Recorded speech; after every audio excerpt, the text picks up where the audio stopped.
What's up? My name is Ángel Francisco Bautista Jiménez. Hi, I'm Dariana Lisbeth Escasena Navarro.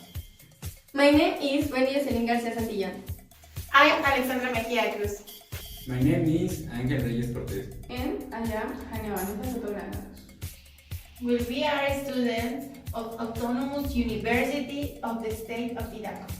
Currently, we are studying the degree in veterinary medicine and zootechnics. In first semester and we are from Group 3. The purpose of this video is to present our integrating project, In which we obtain and provide information about the warm blood horse and the engine of the locomotor system and the process of obtaining energy in the form of ATP from cellular respiration. I think that the information could be from your interest in this video. Para iniciar con el tema, comenzaremos hablando del origen del caballo. Comencemos hablando del origen del caballo, su procedencia. Se dice que el caballo procedía del norte de América y que de ahí emigró a Sudamérica y a Asia a través del istmo que unía entonces América con Asia. Desde ese momento llegó a Europa y después a África. En la Edad de Piedra, las tribus cazadoras llegaron en sentido contrario hasta América y el caballo fue cazado con saña hasta ser exterminado.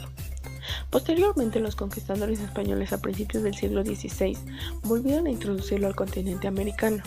Y así, los caballos se convirtieron en un bien tan apreciado que concedieron gran poder a sus propietarios. Y hasta la fecha, el hombre ha utilizado su gran fuerza y su gran velocidad. Y por qué no, hablar un poco de corceles históricos y legendarios que han cobrado gran fama. Un gran ejemplo es el Pegaso, el caballo alado de la mitología griega, que brotó del cuerpo de la monstruosa Medusa cuando Perneo la decapitó. Otro es el gigantesco caballo hueco construido por los griegos, que permitió tomar la ciudad de Troya. Y por qué no hablar de Bucéfalo, el maravilloso corcel de guerra de Alejandro Magno. Cuando Bucéfalo murió en el año 326 a.C., el rey edificó la ciudad de Bucéfalo en su memoria. Eclipse fue un pura sangre inglés nacido en 1764 y se le considera el más importante caballo de carreras que haya existido, pues venció en las 18 competencias en las cuales intervino, y los mejores corceles de hoy en día descienden de él. Marengo fue el semental blanco que montó Napoleón el día de su derrota en el año de 1815. El gran conquistador le dio el nombre de una aldea de Italia, donde en una de sus principales victorias derrotó al ejército austriaco en el año de 1800. Y por último, y no menos importante, Comanche, perteneciente a la caballería estadounidense, y mereció un lugar en la historia cuando el general George Custer y sus soldados murieron en la lucha contra los Sioux en el año de 1876, y en la cual Comanche fue el único sobreviviente. Hablamos sobre los caballos y sus parientes salvajes. Presentamos el caballo Prelwaski, originario de las llanuras de Mongolia, área de frontera cerca de los montes Altai y Sinkiang en el noroeste de China. Su hábitat es semidesértica. Pertenece a la clase de los mamíferos de la orden Peridácticos y familia de los equinos. Este caballo es de aspecto rechoncho, muy rápido y resistente. Se considera el verdadero caballo salvaje. Posee una cabeza pesada, provista de unas orejas largas y de testos con perfil convexo. Cuello corto y ancho, vestido de crines cortas y en cepillo, casi sin copete frontal. Presenta un color pardo oscuro. El cuerpo y las extremidades son cortas, y estas últimas presentan unas excrescencias verrugosas. Los cascos son pequeños y duros. El pelaje de verano es más corto y suave que en invierno. Llegó a extinguirse en su área originaria de distribución, donde su principal enemigo era el lobo. Ahora, la cría está en cautiverio llevada por zootecnistas, que está permitiendo liberar algunos ejemplares en Mongolia. Evolución y conservación. Hablando sobre la domesticación del caballo, los caballos salvajes de la era glacial, muy abundantes gracias a la presencia de grandes prados, se cazaban en Europa, en las estepas de Eurasia y América del Norte, por los primeros humanos modernos. Estos se utilizaban para la alimentación gracias a la gran fuente de proteínas que estos aportaban. Esta relación depredador-presa marca la primera etapa de la relación entre los hombres y los caballos. De las razones de la domesticación es que el caballo tenía cualidades que hicieron que éste alcanzara mucha popularidad en la sociedad capacidades humanas, 2 veces más rápido que las vacas y 10 veces más que un hombre a pie. Su morfología, además, es especialmente adecuada para la implementación de un sistema de control a través de la mandíbula con correa. Es, además, un animal gregario que respeta el rol de dominador-dominado, pudiendo el humano tomar el papel de dominador. Ahora bien, tenemos al Hyracoreion, perteneciente al mamífero peridáctilo, que a su vez es el mismo ancestro que el rinoceronte y el tapir. Es el primer caballo del que se tengan datos. Habitó las zonas del Norteamérica y el norte de Asia durante el periodo Eoceno. Aproximadamente se remonta entre los 60 y 45 millones de años atrás. Este animal evolucionó al Oligohippus, más tarde le siguió el Merihippus, después el Pilohippus y por último el caballo. Toda una larga cadena de evolución hasta llegar a lo que conocemos hoy en día como equinos. Este animal se trataba de un pequeño herbívoro de aproximadamente casi el tamaño de un zorro, llegando a medir unos 35 centímetros y pesar entre 5 y 7 kilos. Albergaba 3 dedos en las patas traseras y 4 en las patas delanteras, protegidos a su vez por pezuñas, siendo el central más largo y amplio. Su dentadura estaba adaptada para la ingesta de hojas de los árboles tiernas, mientras sus ojos estaban localizados más al centro de su cabeza, permitiéndole una menor visión lateral. El siguiente en la línea evolutiva fue el Orohippus, que significa caballo de montaña. Apareció hace 2 millones de años más tarde que su antepasado. Vivió en bosques de Norteamérica, hace 52 a 45 millones de años en el Eoceno medio. Con 50 centímetros de alzada y 23 kilos de peso, el Orohippus tenía las patas más largas y delgadas, con 3 dedos en cada una, de las cuales el central era de mayor longitud. Por sus características, se cree que pudo ser un buen saltador. Las mayores diferencias se encuentran en sus dientes de mayor tamaño y con más crestas, lo que indica que cambió su alimentación a plantas más duras. Se adaptó mejor a correr rápido, para escapar de sus enemigos. Ya no necesitaba los dedos de las patas como su antecesor. Los laterales disminuyen en tamaño, mientras que el dedo medio se ve reforzado, terminando en un pequeño casco.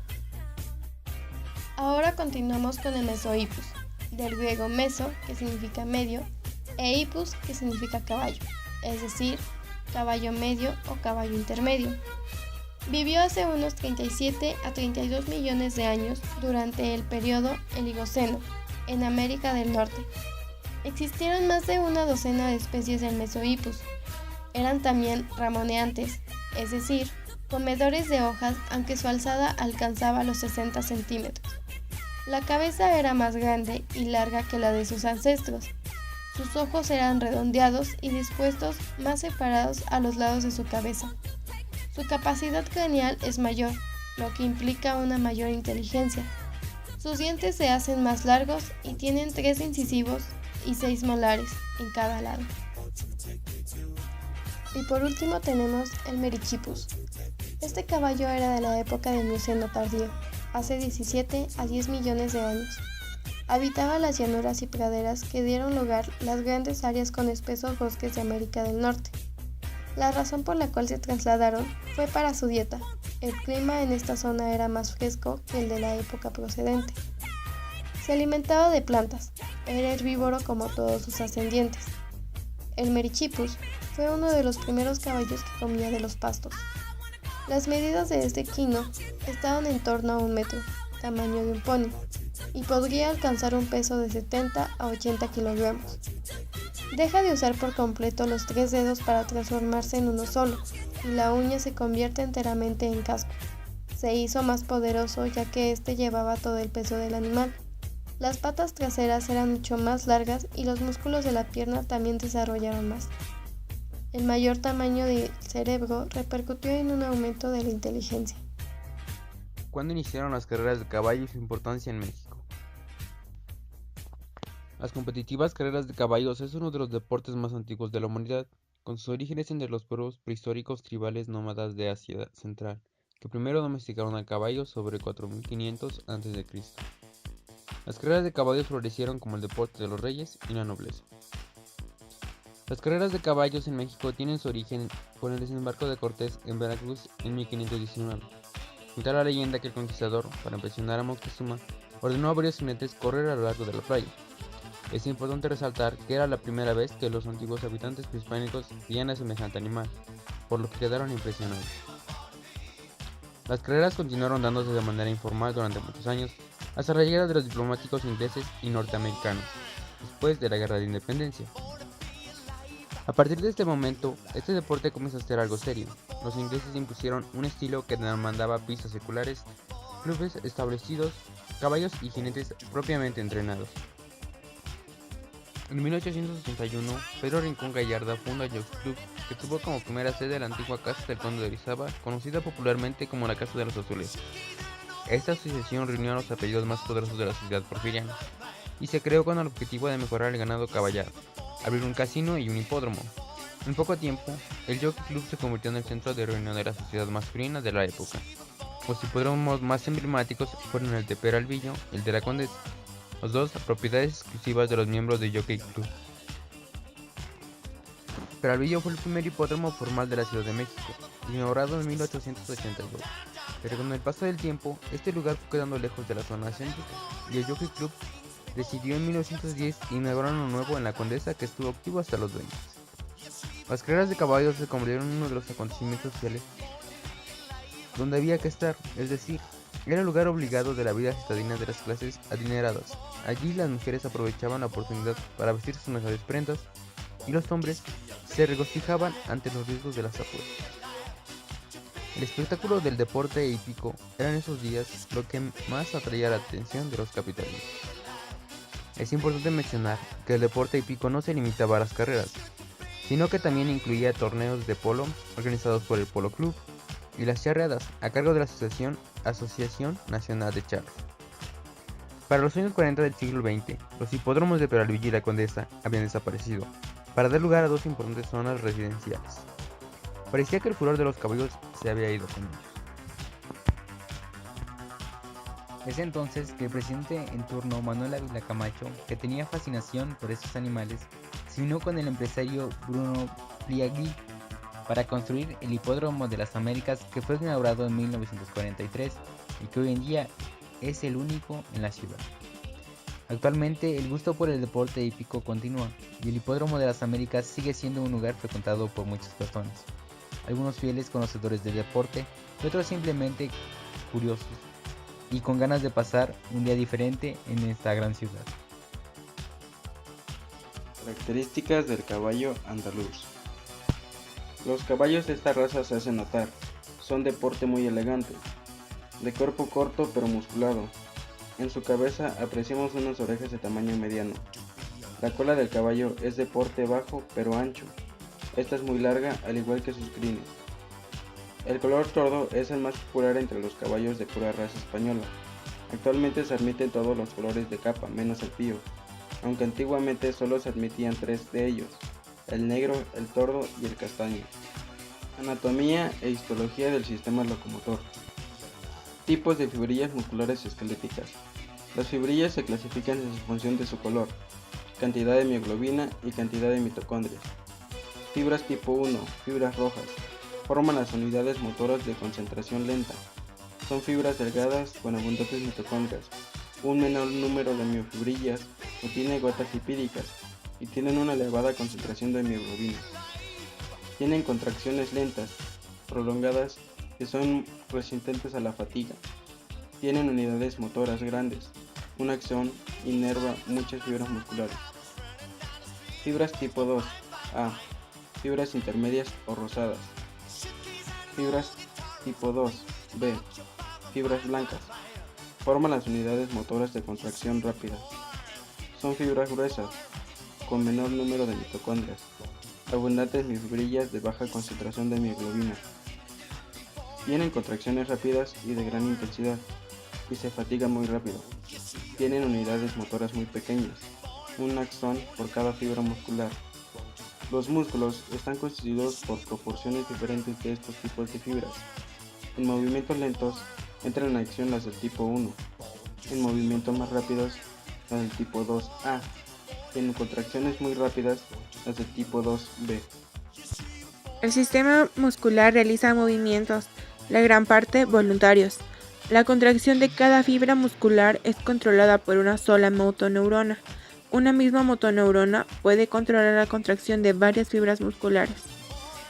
Aquellos músculos implicados en movimientos muy finos están constituidos por unidades motoras con menos fibras musculares. Las uniones neuromusculares tienen sinapsis con terminaciones sinápticas, es decir, neurotransmisores. El impulso nervioso llega al axón terminal de la motoneurona somática y dispara la liberación de acetilcolina. El acetilcolina difunde a través de la hendidura sináptica, se une a sus receptores en la placa motora terminal y dispara el potencial de acción muscular.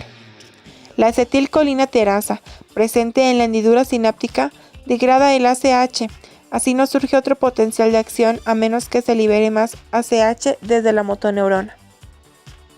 El potencial de acción viaja a lo largo del túbulo transverso, abriendo los canales de liberación de calcio de la membrana del retículo sarcoplásmico, lo cual permite que los iones calcio fluyan hacia el sarcoplasma. El calcio se une a la troponina presente en el filamento fino, exponiendo los sitios de unión para la miosina. Para la contracción utilizan ATP. Las cabezas de miosina se unen a la actina, rotan y se liberan, desplazando a los filamentos finos hacia el centro del sarcómero. Los canales de liberación de calcio del retículo endoplasmático se cierran y las bombas de transporte activo de calcio usan ATP para restablecer los bajos niveles de calcio en el sarcoplasma. El complejo troponina-tropomiosina se desliza de vuelta a su posición, donde bloquea los sitios de unión a la miosina en la actina. A nivel bioquímico, la energía que precisa la fibra muscular para producir acortamiento o tensión muscular, imprescindible en cualquier movimiento deportivo o locomotor, se obtiene fundamentalmente por medio de la descomposición del ATP intracelular. Esta ruptura del ATP produce ADP, fósforo inorgánico y la energía necesaria para la contracción muscular, la transmisión del impulso nervioso, las reacciones de la biosíntesis y el transporte activo celular. Las reservas de ATP y moléculas fosfógenos son recursos limitados y por eso el principal objetivo del metabolismo energético es mantener constantes estas reservas y resintetizar el ATP y PCR necesario para ello a la mayor velocidad posible. La ingestión de alimentos es la fuente que proporciona al organismo las biomoléculas esenciales para obtener la energía necesaria en la resíntesis del ATP. Estos nutrientes o principios inmediatos son fundamentalmente los hidratos de carbono, las grasas, las proteínas, las vitaminas y los minerales.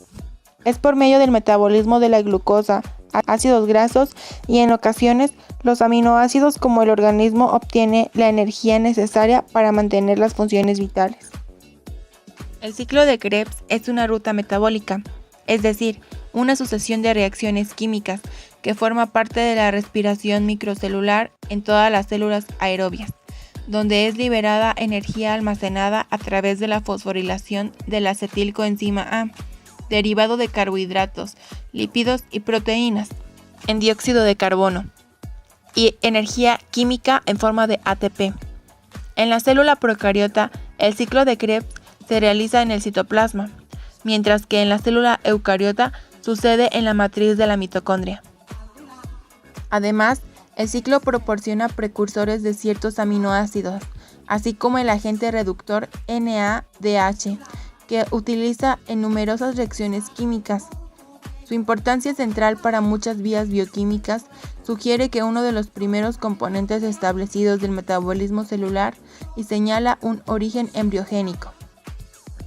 En organismos aeróbicos, el ciclo de Krebs es parte de la vía catabólica que realiza la oxidación de glúcidos, ácidos grasos y aminoácidos hasta producir dióxido de carbono, liberando energía en forma utilizable, poder reductor y GTP.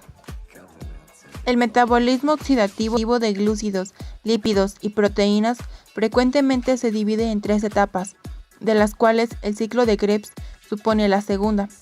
En la primera etapa, los carbonos de estas macromoléculas dan lugar a la acetilcoenzima A e incluye las vías catabólicas de aminoácidos. la beta-oxidación de ácidos grasos y la glucólisis. La tercera etapa es la fosforilación oxidativa, en el cual el poder reductor NADH y FADH2 generado se emplea para la síntesis de ATP según la teoría del acoplamiento quimiosmótico. El ciclo de Krebs también proporciona precursores para muchas biomoléculas como ciertos aminoácidos. Por ello, se considera una vía anfibólica, es decir, catabólica y anabólica al mismo tiempo. El nombre de esta vía metabólica se deriva del ácido espartámico que se consume y luego se regenera por esta secuencia de reacciones para completar el ciclo, o también conocido como ciclo de Krebs. Señalización celular en miocito estriado esquelético. Las células musculares esqueléticas estriadas forman los músculos de contracción voluntaria, los cuales normalmente están anclados a los huesos mediante los tendones, aunque también hay músculos voluntarios no asociados a huesos. Las células musculares esqueléticas son en realidad sincitios, es decir, un citoplasma rodeado por membrana que incluye a numerosos núcleos. Son células muy alargadas y se caracterizan por poseer un citoesqueleto muy desarrollado, que permite el acortamiento de la longitud celular, lo que provoca la contracción muscular y por ello el movimiento. Mediante técnicas histoquímicas se pueden detectar 3 tipos de células musculares: rojas, claras e intermedias. Los 3 tipos están presentes en todos los músculos, pero su proporción varía según la función particular de dicho músculo. La diferencia entre ellos es la presencia de más o menos mioglobina, que es una proteína presente en el interior de la célula y con capacidad para transportar oxígeno. Así, las fibras rojas son células de pequeño tamaño con una gran concentración de mioglobina en su interior y con muchas mitocondrias, y esto les permite una contracción lenta y sostenida, por ejemplo, en aquellas que permiten mantener la postura. Las fibras blancas poseen menos mioglobina y menos mitocondrias y tienen un tamaño celular mayor. Son células con capacidad para una contracción rápida, pero se fatigan fácilmente. Estos músculos participan en los movimientos precisos y rápidos. Las fibras intermedias tienen propiedades mixtas. Y con esto concluye nuestra presentación. Ante ustedes se encuentran las referencias que fueron ocupadas alrededor de todo el proyecto. Muchas gracias por la atención prestada.